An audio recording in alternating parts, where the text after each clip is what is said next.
and once again, my name is Vigil. And before we begin, I really want to thank everyone for coming out today. It is so beautiful to see that how much our community has gathered, especially during a time like this. Within the last few weeks, Canadians have faced many tragedies that are related back to the oppressive system that we are facing today.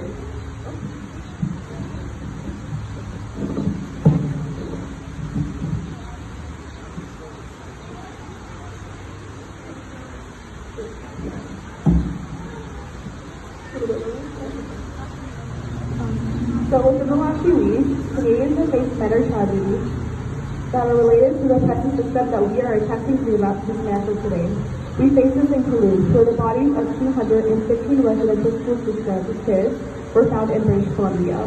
And now in Manitoba, at another residential school system, where 100 bodies were found, which is now an RV site. The reason that I mention this is because I want to call out on our government and ask them, what have you done to protect our indigenous peoples? What have you done to protect us today? It is again that we see that our government has lacked in action to stop the hate against Muslim people. On June 8th, where many of us stood in London, Ontario, myself included, seeing the hypocrisy of the Ford government and his empty words. He condemned the attack and called Nathaniel Beltman what he was, a terrorist.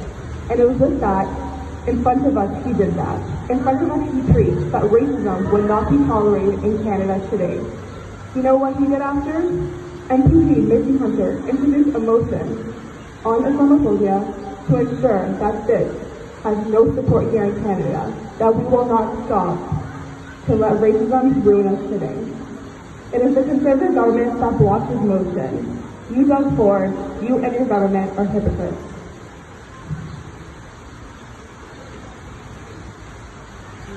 It is not the first time that they have blocked motions to agree that hate does not belong in a place like Canada.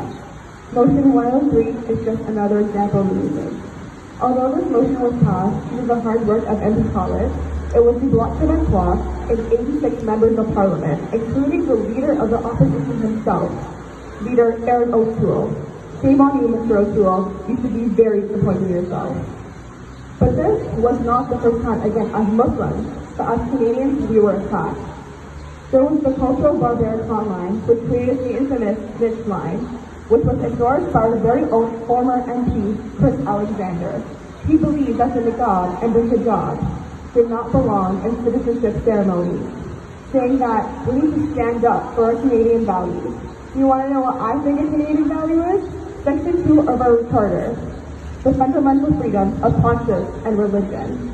And right now, our Section 2 rights are being violated by terrorists like Nathaniel Beltman and being violated by our own government, who pushed this legislation, including the Quebec Bill 21, which bans religious symbols such as the turban and hijab. Although I am pleased that there will be a National Action Summit of Islamophobia, which was proposed by the NCCM, this is not enough. I urge those who are taking a part of this to continue to email and call your MPs and your MPPs. We need to keep pushing our government to do better. And instead of listening to their words, we must put them into action. They must continue to legislate laws that do not protect us only as Muslims, but as citizens of this country. Thank you so much.